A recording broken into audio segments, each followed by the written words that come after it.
नमस्कार, मैं डॉक्टर अमित व्यास आज फिर हाजिर हुआ हूँ आपके सामने एक ऐसे नए विषय पर चर्चा करने के लिए जो सामान्यतः हर व्यक्ति को प्रभावित करने की स्थिति में होने वाला योग। देखिए,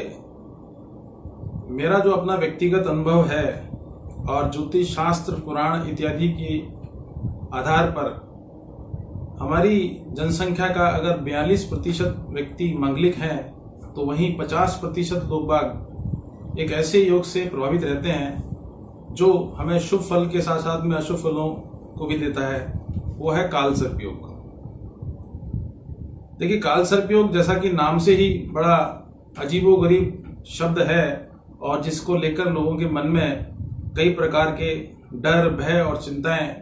स्वाभाविक रूप में क्या होती हैं, उत्पन्न हो जाती है। फिर राहु और केतु दो एक ऐसे ग्रह हैं जिन्हें हम छाया ग्रह की श्रेणी में तो रखते ही हैं, बल्कि उसकी प्रभावशीलता की वजह से हमारे जीवन में कई प्रकार के मानसिक, शारीरिक, आर्थिक कष्ट हमें देखने को मिलते हैं। लेकिन सबसे बड़ा विषय यह है कि कालसर्प योग होता क्या है और कालसर्प योग की हमारे जीवन में क्या प्रभावशीलता होती है,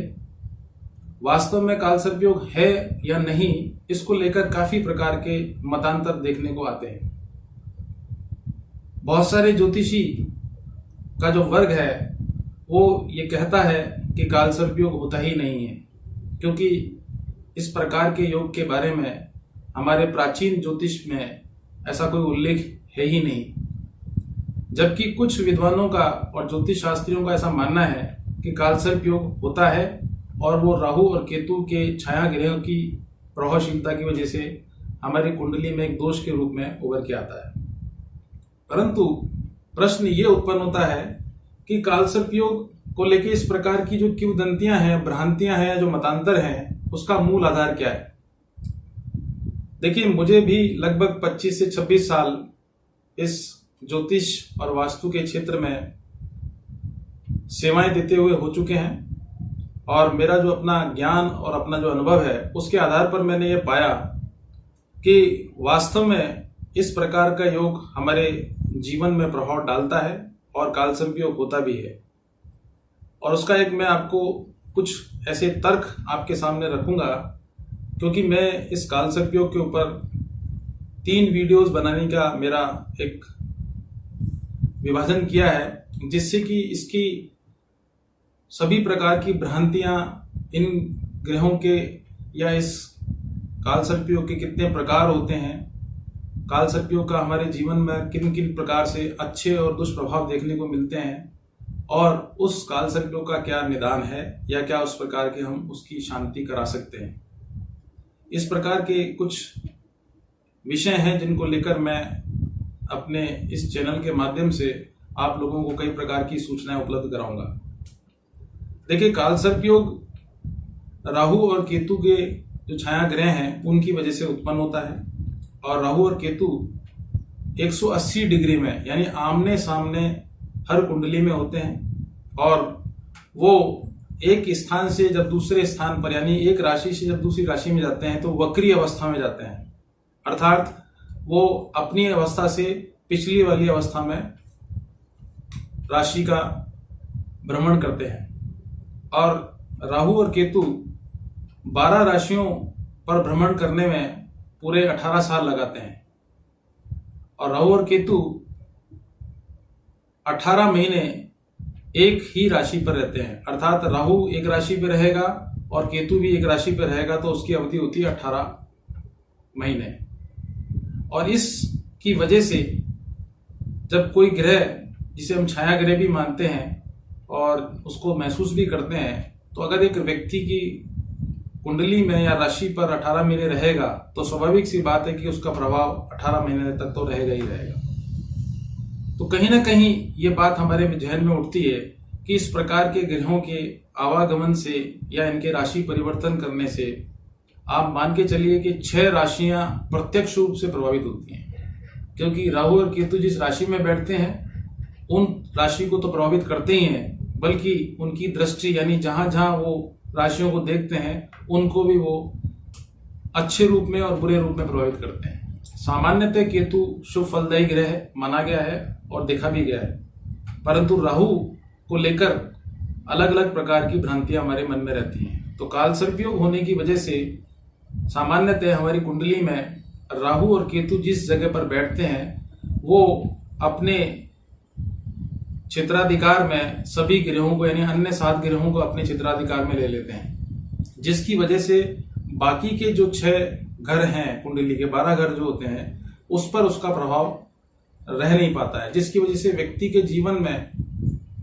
पैदा होने से लेके लगभग 45 साल की उम्र तक उसके शुभ और अशुभ फल देखने को मिलते हैं। काल सर्पयोग 2 प्रकार का होता है, विपरीत काल सर्पयोग और सामान्य काल सर्पयोग। देखिए, जो सामान्य काल सर्पयोग होता है उसमें राहु ऊपर की ओर होता है और केतु जो है वो नीचे वाले स्थान पर होता है, तो उसे हम सामान्य काल सर्पयोग कहते हैं। और विपरीत काल सर्पयोग में क्या होता है कि केतु का प्लेसमेंट ऊपर होता है और राहु का प्लेसमेंट नीचे होता है। और हम अगर उसको दूसरी दृष्टि से देखें, देखिए पृथ्वी के 2 पोल हैं, उत्तरी ध्रुव और दक्षिणी ध्रुव। तो जो उत्तरी ध्रुव है वो हम उसे राहु का नाम देते हैं और जो दक्षिणी ध्रुव है उसे हम केतु का नाम देते हैं। परंतु ये बात इसलिए बताना जरूरी है क्योंकि काल सर्पयोग को लेकर जिस प्रकार का असमंजस, एक अजीब सा डर, अजीब सी भ्रांतियां, कई प्रकार की किंवदंतियां जब हमारे सामने आती हैं, तो आप जैसे व्यक्ति, जिसमें मैं भी इंक्लूड हूं, हम लोगों के ऊपर ये बात सोचने को मजबूर करती है कि क्या वास्तव में राहु और केतु का इतना प्रभाव होता है कि हमारे जीवन के महत्वपूर्ण निर्णय, महत्वपूर्ण घटनाएं, शुभ अशुभ फल पूरी तरीके से राहु केतु से प्रभावित हो जाते हैं। तो विपरीत काल सर्पयोग व्यक्ति को 45 साल तक लाभ देता है या अच्छे फल देता है, और जो सामान्य काल सर्पयोग होता है वो 45 साल की उम्र तक उसको कई प्रकार के कष्टों से परेशान करता है, चाहे वो शारीरिक हो या मानसिक हो या आर्थिक। देखिए, मैं चूंकि सुनी सुनाई बात पर विश्वास न कर तथ्यात्मक बात करने में विश्वास करता हूं। देखिए, वाल्मीकि रामायण में एक घटना है जो कि आप सभी लोग मेरे हिसाब से जानते भी होंगे, पढ़ा भी होगा, सुना भी होगा, चूंकि हमारे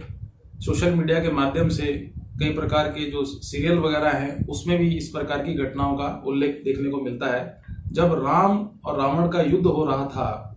तो उस समय पर रावण ने अपनी कुटिलता के आधार पर एक नागपाश अस्त्र था जिसको प्रहार श्री राम और लक्ष्मण के ऊपर किया, और जिसकी वजह से राम और लक्ष्मण दोनों ही भाई मूर्छित होकर गिर गए थे। तो जब देवताओं को ऐसा लगा कि कहानी अब देवताओं के पक्ष में जा रही है, तो उन्होंने एक गरुड़ पक्षी को इसका नाश करने के लिए, इसका काट करने के लिए भेजा। तब जाके दोनों राम और लक्ष्मण मूर्छित अवस्था से सामान्य अवस्था में आए थे। तो जब हम उसे नागपाश का नाम देते आए हैं, उसके बारे में देखा भी है कि इसकी वजह से व्यक्ति के ऊपर विष और विवशता दोनों का प्रभाव पड़ता है। देखिए, दोनों बातें बताई मैंने आपको, विष और विवशता, कि जब आदमी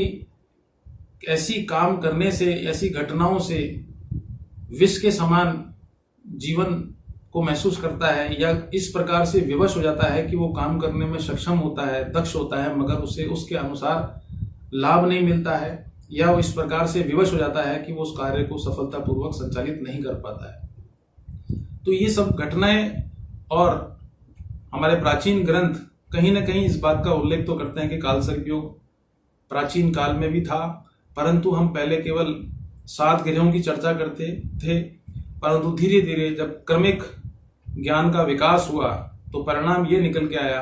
विभिन्न शोधों और अनुसंधान के आधार पर कि राहु और केतु नाम के जो छाया ग्रह हैं वो भी हमारे जीवन को प्रत्यक्ष रूप से प्रभावित करते हैं, क्योंकि मनुष्य मानसिक रूप से यानी मन से ही सुखी होता है और मन से ही दुखी होता है। तो हमारे सुख और दुख में 50% भूमिका हमारे मानसिक स्तर की होती है, क्योंकि सुख की क्या परिभाषा है, दुख की क्या परिभाषा है, ये हम अपने मन के आधार पर ही तय करते हैं। तो काल सर्पयोग भी कहीं ना कहीं इस मानसिक स्थिति को या अभिव्यक्ति को दर्शाता है। तो ज्योतिष में जब जैसे जैसे शोध अनुसंधान किए गए और ज्ञान, और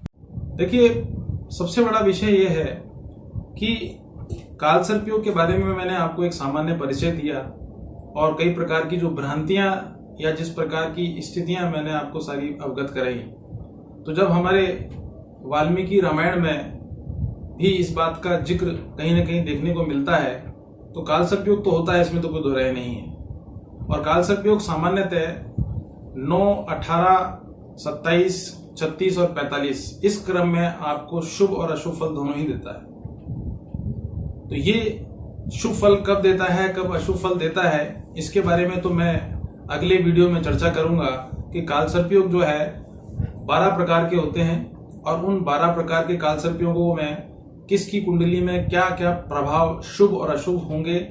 और किस प्रकार से वो जातक पर दुष्प्रभाव डालता है या शुभ प्रभाव डालता है। क्योंकि कालसर्पयोग वाले व्यक्तियों के बारे में मेरा अपना व्यक्तिगत अनुभव है कि ऐसे व्यक्तियों को मैंने बहुत उत्थान और पतन यानी दोनों ही स्थितियों में देखा है। ये मेरा अपना व्यक्तिगत अनुभव है। और कालसर्पयोग की शांति कराने के बाद, पूजा कराने के बाद या उपाय करने के बाद में बहुत चमत्कारिक और बड़े ड्रास्टिकल और ड्रामेटिकल चेंजेस व्यक्ति के लाइफ में आए। और मैं आपको एक बात बड़े विश्वास के साथ कह सकता हूं कि कालसर्पयोग जहां व्यक्तियों को अनकैपेबल होल्डर बनाता है, यानी कि उसमें विशेष रूप से शारीरिक और मानसिक शक्ति अलग से उत्पन्न होती है, परंतु उसका कहाँ उपयोग या सदुपयोग करना है इसके बारे में वो व्यक्ति निर्णय नहीं ले पाता, चाहे वो पुरुष हो या महिला, जिसकी वजह से उसे कई प्रकार की मानसिक, शारीरिक और आर्थिक समस्याओं का भी सामना करना पड़ता है। पर आज के लिए तो इतना ही पर्याप्त है। मैं अगले वीडियो में मैं आपको कालसर्पयोग के कितने प्रकार होते हैं और उन सब का हमारे जीवन पर क्या प्रभाव पड़ता है इस पर चर्चा करूंगा। और उसके बाद में आखिरी का जो मेरा तीसरा वीडियो आएगा उसमें कालसर्पयोग का हम किस प्रकार से ज्योतिषीय निदान कर सकते हैं, किस प्रकार से हम उसका शांति निदान कर सकते हैं, क्या स्टोन थेरेपी हमारे को ले जानी चाहिए और कौन सी देवी देवता की पूजा करने से इसके शुभ फलों को बढ़ाया जा सकता है और अशुभ फलों को कम किया जा सकता है। आज के लिए इतना ही। नमस्कार।